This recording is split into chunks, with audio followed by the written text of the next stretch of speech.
इस वीडियो में हम रेशियो एंड प्रपोर्शन अनुपात तथा समानुपात के कुछ इंपॉर्टेंट क्वेश्चन को सॉल्व करना सीखेंगे। रेशियो को मर्ज करना सीखेंगे और रेशियो को मर्ज करने का सबसे आसान तरीका हम सीखेंगे, जिससे आप कम से कम समय में आसानी से क्वेश्चन को सॉल्व कर पाएंगे। तो चलिए वीडियो को शुरू करते हैं। वीडियो को शुरू करने से पहले अगर आप हमारे चैनल पर नए हैं तो हमारे चैनल को सब्सक्राइब कर ले और बेल आइकन के ऑल पे क्लिक कर ले, ताकि आने वाले वीडियो का नोटिफिकेशन आपको मिलता रहे। ये हमारा पहला क्वेश्चन है। यदि A अनुपात B इक्वल टू 3:2 तथा B अनुपात C इक्वल टू 2:5 हो तो A अनुपात B अनुपात C का मान क्या होगा।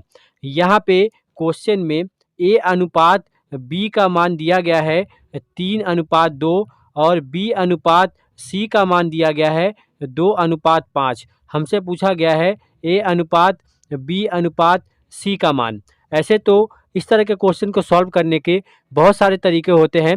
आप यहाँ पे B को इक्वल करके क्वेश्चन को सॉल्व कर सकते हैं, पर यहाँ पे हम बहुत ही आसान तरीका सीखने वाले हैं। आपको निकालना है A अनुपात B अनुपात C। तो यहाँ पे हम लिखेंगे A अनुपात B अनुपात C। अब हम क्या करेंगे, पहले लाइन में दिया गया था A अनुपात B 3:2 है, तो यहाँ पे A अनुपात B 3:2 हम लिख लेंगे।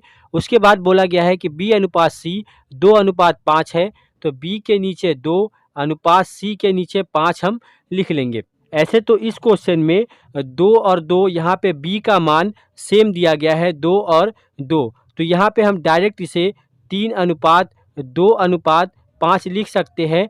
यही हमारा आंसर हो जाएगा। पर यहाँ पे हम एक तरीका सीखेंगे, अगर यहाँ पे ये सेम नंबर्स ना हो तो हम क्वेश्चन को कैसे सॉल्व करेंगे। तो यहाँ पे तो सेम नंबर है, यहाँ पे ये आंसर हो जाएगा। यहाँ पे अगर आपको इसे इस मेथड से सॉल्व करना है तो कैसे करेंगे, यहाँ पे A अनुपात B को हमने 3:2 लिख लिया और B अनुपात C को हमने 2:5 लिख लिया। तो यहाँ पे अब क्या करेंगे, यहाँ पे एक जगह खाली है और यहाँ पे एक जगह खाली है, तो यहाँ पे जो जगह खाली है उसके पहले 2 है, तो यहाँ पे हम 2 लिख देंगे। उसी तरह यहाँ पे एक जगह खाली है, उसके पहले 2 है, तो यहाँ पे भी हम 2 लिख देंगे। अब हम क्या करेंगे, इसका गुना कर लेंगे। जैसे 3 गुना 2 करेंगे तो हमें 3 दूनी 6 मिलेगा, अनुपात 2 दूनी 4 मिलेगा, अनुपात 5 दूनी 10 मिलेगा। इसे हम कटा सकते हैं, 2 से ये तीनों संख्या कट जाएगा, 2 तिहाई 6, 2 दूनी 4, 2 पचे 10, तो यहाँ पे हमें मिल जाएगा 3:2:5। यहाँ पे आप देखेंगे दोनों सेम है, तो यही हो जाएगा हमारा फाइनल आंसर। यहाँ पे नंबर सेम था, ये वाला जो कॉमन नंबर था B, इसीलिए हमने यहाँ पे डायरेक्ट आंसर लिख दिया था। पर अगर नंबर सेम नहीं होगा तो आप ऐसे सॉल्व कर सकते हैं। तो अब हम बनाते हैं एक अगला प्रश्न। अगले क्वेश्चन में दिया गया है कि यदि A अनुपात B इक्वल टू 7:9 तथा B अनुपात C इक्वल टू 5:4 हो तो A अनुपात B अनुपात C का मान क्या होगा। यहाँ पे A अनुपात B का मान 7:9 दिया गया है और B अनुपात C का मान 5:4 दिया गया है। यहाँ पे B जो कॉमन है उसका यहाँ पे जो नंबर दिया गया है वो अलग अलग है। इससे पहले वाले क्वेश्चन में दोनों नंबर सेम था B का, यहाँ पे 9 और 5 है, तो यहाँ पे हम कैसे सॉल्व करेंगे, लिखेंगे A अनुपात B अनुपात C जो हमें निकालना है। उसके बाद A अनुपात B का मान 7:9 है, तो यहाँ पे 7:9 हम लिख देंगे। उसी तरह B अनुपात C का मान 5:4 है, तो B के नीचे 5 अनुपात C के नीचे 4। यहाँ पे एक जगह खाली है और यहाँ पे एक जगह खाली है, तो यहाँ पे C के पास हम क्या करेंगे, उसके पहले वाले नंबर मतलब 9 को लिख देंगे। यहाँ पे A के पास क्या करेंगे, उसके पहले वाले नंबर मतलब 5 को लिख देंगे। अब क्या करेंगे, गुना कर देंगे। 7 पचे 35 अनुपात 9 पचे 45 अनुपात 4 नवा होता है 36। तो यहाँ पे हो जाएगा 35 अनुपात 45 अनुपात 36। ये हो जाएगा A अनुपात B अनुपात C का मान, मतलब ये हो जाएगा हमारा फाइनल आंसर। तो इस तरह के क्वेश्चन को आप ऐसे सॉल्व कर सकते हैं। अब हम बनाते हैं एक अगला प्रश्न। इस क्वेश्चन में दिया गया है कि यदि A अनुपात B इक्वल टू 4/5 तथा B अनुपात C इक्वल टू 5/2 हो तो A अनुपात B अनुपात C का मान क्या होगा। यहाँ पे रेशियो में क्या होता है, A अनुपात B अगर आपको 4/5 दिया गया है इस तरह बटा में, तो आप इसे ऐसे भी लिख सकते हैं A/B इक्वल टू 4/5, मतलब A/B इक्वल टू 4/5। मतलब A/B को आप 4/5 लिख सकते हैं।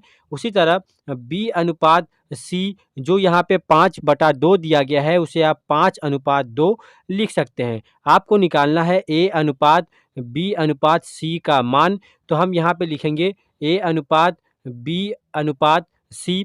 A/B कितना है 4/5, तो यहाँ पे 4/5 लिखेंगे। और B/C है 5/2, तो यहाँ पे 5/2 लिखेंगे। यहाँ पे एक जगह खाली है और यहाँ पे एक जगह खाली है, तो इसके पहले वाला नंबर 5 हम यहाँ पे लिख देंगे और इसके पहले वाला नंबर 5 हम यहाँ पे लिख देंगे। ऐसे इसका ज़रूरत नहीं है, क्योंकि यहाँ पे B जो कॉमन है वो यहाँ पे 5 दिया गया है, मतलब दोनों नंबर सेम है। तो यहाँ पे आप डायरेक्ट उसे 4/5/2 लिख के आंसर ला सकते हैं। तो यही हमारा फाइनल आंसर हो जाएगा 4/5/2। अगर आप इसे ऐसे सॉल्व करेंगे तो भी यही आंसर मिलेगा। जैसे अब हम इसे गुना करेंगे, 4×5 20 अनुपात 5×5 25 अनुपात 5 दूनी 10। 5 से कटाएंगे तो 5 चौका 20, 5×5 25 और 5 दूनी 10, 4/5/2।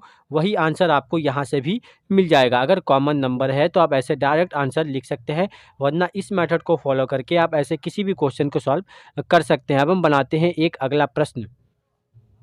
इस क्वेश्चन में दिया गया है कि यदि A/B equal to 8/15, B/C equal to 5/8 तथा C/D इक्वल टू 4/5 हो, तो A/B/C/D का मान क्या होगा।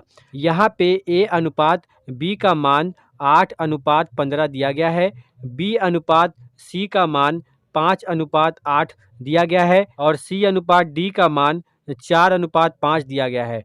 हमसे पूछा गया है A/B/C/D का मान। तो यहाँ पे हम वैसे ही लिख लेंगे A/B/C/D। अब हम क्या करेंगे, A/B का मान है 8/15, तो यहाँ पे 8/15 हम लिख देंगे। अब B/C का मान दिया गया है 5/8, तो B के नीचे 5 अनुपात C के नीचे 8। और बोला गया है C/D का मान 4/5, तो C के नीचे 4 अनुपात D के नीचे 5। अब हम क्या करेंगे, इसके पहले यहाँ पे 2 जगह खाली है, इसके पहले यहाँ पे एक और यहाँ पे 2 जगह खाली है। तो हम क्या करेंगे, जो जगह खाली है उसके पास वाले नंबर से उसे भर देंगे। जैसे यहाँ पे 15 लिखा गया है, तो यहाँ पे 2 जगह खाली है, तो यहाँ पे भी 15 और यहाँ पे भी 15 हम लिख देंगे। यहाँ पे एक जगह खाली है, तो इसके पहले 8 है, तो 8 लिख देंगे। यहाँ पे एक जगह खाली है, तो यहाँ पे 5 है, तो यहाँ पे 5 लिख देंगे। यहाँ पे 2 जगह खाली है, तो उसके पास 4 है, तो यहाँ पे लिख देंगे 4 और यहाँ पे लिख देंगे 4। अब इसे हम गुना करेंगे, तो यहाँ पे 8×5 40, 40 चौका होता है 160 अनुपात 5 चौका 20 और 20 को 15 में गुना करेंगे तो हमें यहाँ पे 300 मिलेगा। अनुपात 15 चौका होता है 60, 60 को अगर 8 में गुना करेंगे तो 8 छक होता है 48, मतलब यहाँ पे 480 अनुपात 8×5 होता है 40, 40 का गुना अगर 15 में करेंगे तो 15 चौका होता है 60, मतलब यहाँ पे हमें 600 मिल जाएगा। अब इसे हम कटा सकते हैं, 0 0 0 और 0 कट जाएगा। अगर 2 से कटाते हैं तो 2×8 16, 15 दूनी 30, 24 दूनी 48 और 30 दूनी 60, ये हमें मिलेगा। तो हमारा आंसर क्या हो जाएगा, A/B/C/D का मान क्या हो जाएगा, 8/15/24/30। यही हो जाएगा हमारा फाइनल आंसर, 8/15/24/30। अगर आपसे यहाँ पे A/D का मान पूछा जाता तो आप क्या करते, A का मान है 8, यहाँ पे लिखते 8, D का मान है 30, यहाँ पे लिखते 30 और इसे कटा देते। जैसे 2 से कटाते तो 4 बार में, इसे 15 बार में, तो 4/15 हो जाता A/D का मान। इस तरह आप ऐसे क्वेश्चन को कम से कम समय में सॉल्व कर सकते हैं। ये सबसे आसान मेथड है ऐसे क्वेश्चन को सॉल्व करने का।